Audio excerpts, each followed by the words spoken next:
Vamos, Paola, a hablar del transporte de gas de Venezuela a Colombia.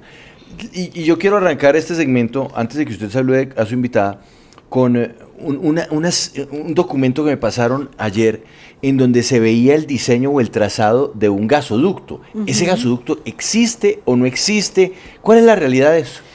Pero pues, ¿cuál es el gasoducto? Porque estamos hablando del transcaribeño. Este es ¿o uno cuál? que salía de la zona del lago de Maracaibo, Sí. atravesando por La Guajira y bajando como hacia Cartagena, creería yo. Pues Juan Pablo, no sé si ese gasoducto está habilitado en este momento, tendríamos que preguntarle justamente vamos con la a invitada, nuestra entonces. invitada, pero sí es importante pues saber justamente cuáles serán esas condiciones para hacer la importación de gas en caso de que se logre esa alianza entre Colombia y Venezuela para la exploración y explotación de hidrocarburos. Lo que se ha dicho por parte del gobierno es que la idea es concentrar el negocio en el transporte de gas para traer ese hidrocarburo fósil desde allá, desde Venezuela, porque también estamos pues expuestos a un tema de desabastecimiento por el fenómeno del Niño y demás. Doctora Mónica Contreras, presidenta de TGI, de la Transportadora de Gas Internacional, gracias por estar aquí en Sigue la W. Y bueno, responda primero la pregunta de Juan Pablo, por favor. ¿Ese gasoducto cuál es y está sirviendo? Hola a todos, buenas tardes ya. Muchas gracias, Paula, por la invitación. Juan Pablo y Andrea, un gusto estar con ustedes en el programa y con todos los oyentes.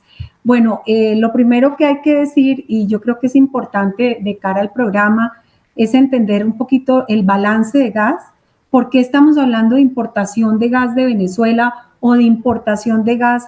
Yo creo que eso es muy relevante. Entender por dónde se transporta para el ciudadano a pie que oye el programa, creo que es indistinto porque al final lo que a ese ciudadano le va a interesar es el costo de la factura de gas que le llega, y a nosotros como país nos interesa que haya la disponibilidad, que exista la confiabilidad, pero que ese gas que vayamos a importar sea accesible al usuario colombiano. Entonces, a la pregunta que haces tú, Juan Pablo, que si existe ese gasoducto, claro que existe. Ese fue un gasoducto que se utilizó en el año 2015 en su momento, y que realmente desde Venezuela existe esa infraestructura por la cual hasta el 2015 Colombia le entregó gas a Venezuela, y que es un gasoducto que ha estado abandonado, y que parte de la conversación que tenemos que entender, ese es un gasoducto que en términos de kilómetros, yo aquí miraba la extensión de ese gasoducto, son 225 kilómetros que tiene ese gasoducto.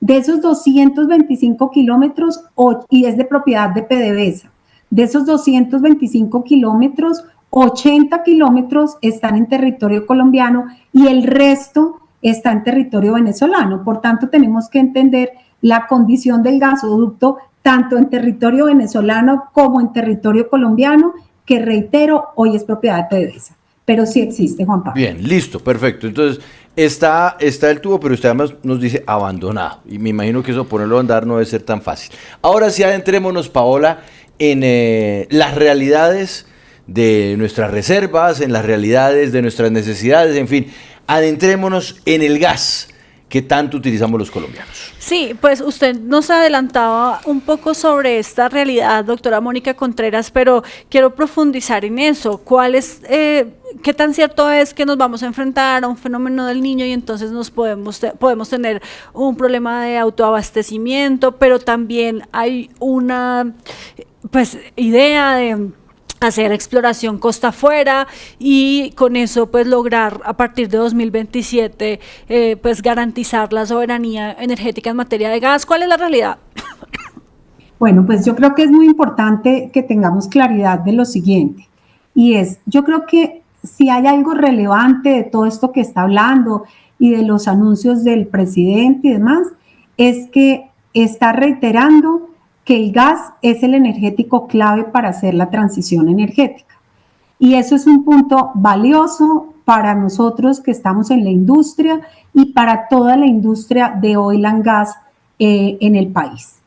Ahora, ¿qué es lo que está pasando? Y aquí tenemos que separar el corto plazo del mediano y el largo plazo, porque efectivamente nosotros hacia finales del 2026 tenemos un hueco en lo que significa el balance entre la demanda de gas y la oferta de gas proyectada. Y ese balance es aproximadamente 100 millones de pies cúbicos día que vamos a requerir. ¿Qué es lo que pasa? Juan Pablo decía hace un rato, hay anuncios todo el tiempo de Ecopetrol y de los proyectos hacia afuera. ¿Qué es lo que tenemos que mirar? ¿Cuáles son las opciones de abastecimiento que tiene el país? Entonces tenemos básicamente opciones de exploración onshore, o sea, en el interior, y exploraciones offshore. Todos los proyectos de offshore van hacia el largo plazo. O sea, están hablándose de finales del 27, 28, 29, 30, incluso 31. Y el hueco que tenemos de gas es básicamente un hueco en el corto y tal vez un poquito en el mediano plazo. Hacia finales del 26 y el 27 es donde tenemos la coyuntura. Y es ahí donde tenemos que mirar qué pasa con la importación, porque las fuentes de lo que nosotros estamos explorando versus lo que estamos demandando nos generan ese hueco más el tema del fenómeno del Niño. Entonces, Colombia ya hoy importa gas y eso es importante que todos lo tengamos claro. ¿Por dónde se importa gas? Se importa gas por la costa atlántica a través de un proyecto que se tiene, que es SPEC en Cartagena, y ese proyecto es una opción muy importante para seguirlo ampliando. Hay una ampliación, hoy se importan 400 millones de pies cúbicos día y se van a ampliar a 130 millones de pies cúbicos día, que estará seguramente hacia el segundo semestre del 2026, y 50 millones de pies cúbicos que ha dicho Promigas, que lo pueden hacer como entrada temprana, pero seguimos con el hueco en el corto plazo. Entonces ahí vienen las fuentes alternas. Y las fuentes alternas de importación es donde sale el gas de Venezuela como una opción a evaluar. Un gas que, como bien lo dicen ustedes, y yo creo que este punto es importante, tiene varias cosas. Primero, nosotros necesitamos entender, y creo que esto es muy relevante, y es, en el caso de Venezuela, Venezuela necesitará desarrollar la infraestructura que conecte todo lo que son los campos de producción de Venezuela con este gasoducto del que estamos hablando. Y eso requiere inversión.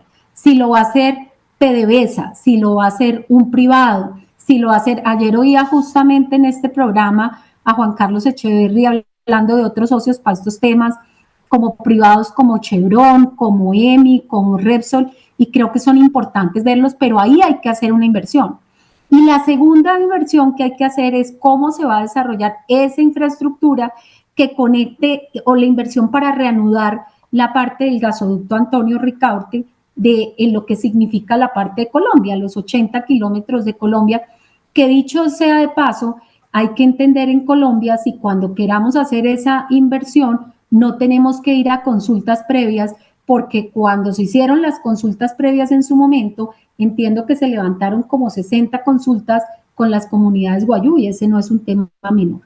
¿Quién tendría que hacer esa inversión hoy en el modelo actual? PDVSA, porque es el gasoducto de ellos, salvo que decidan que van a vender el gasoducto o que salga un privado a comprar el gasoducto o que van a vender la parte del gasoducto de Colombia para nosotros poder entender la certeza de poderlo traer mucho más rápido. Presidenta. Entonces sí hay que hacer unas inversiones relevantes que no son menores. Sí. ¿Quién las hace? Es muy importante. Si el socio es PDVSA, es fundamental. Y yo creo que no es solamente con entender qué pasa con el gasoducto. Nosotros también tenemos que hacer unas inversiones.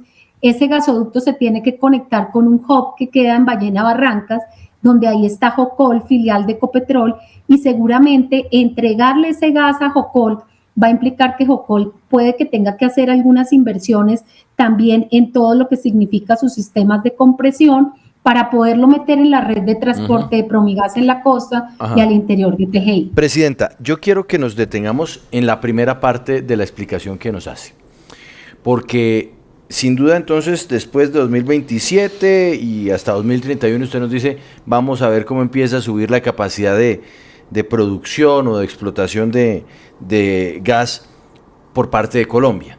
Pero en ese pequeño lapso, 2024, 25, 26, ¿debemos preocuparnos o no debemos preocuparnos?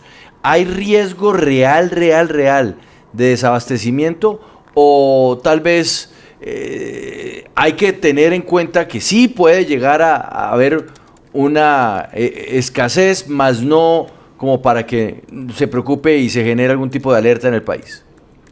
Pues Juan Pablo, sí hay riesgo porque si nosotros venimos hablando de avanzar con la transición, para que tenga claro, esta respuesta es muy importante. Para nosotros decir que vamos a avanzar en la transición, nosotros tenemos que triplicar la demanda de gas que hoy tenemos, o sea, necesitamos pasar más vehículos a gas, necesitamos que más industrias se conecten a gas, necesitamos ganar mayor penetración en los hogares y todavía las 1.400.000 familias que tenemos que cocinan en leña necesitamos pasarlas a gas. Para que todo eso pueda pasar, tiene que haber certeza de la oferta. Si no hay certeza de la oferta, pues es muy difícil que alguien se conecte a gas como energético para la transición. Y la transición con gas es la transición que es la más segura que pueda hacer el país. Entonces, si hay riesgo, Juan Pablo, a la pregunta que tú me haces, la respuesta es sí.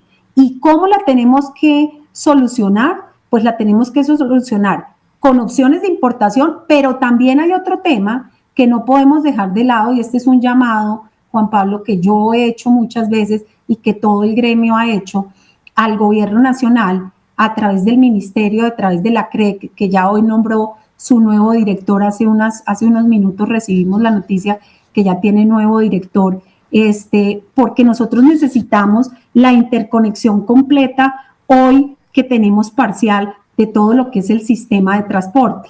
Hoy solamente tenemos una conexión entre el sistema de transporte de la costa de Promigas y el sistema del interior de TGI que nos permite transportar 50 millones de pies cúbicos día y necesitamos irnos a 170 y para eso necesitamos pues que básicamente la CREC continúe con todo lo que es la evaluación de los proyectos prioritarios del plan de abastecimiento. Entonces hay cosas operativas que tenemos que solucionar desde el punto de vista operativo internamente al tiempo que avanzamos en explorar las opciones de afuera.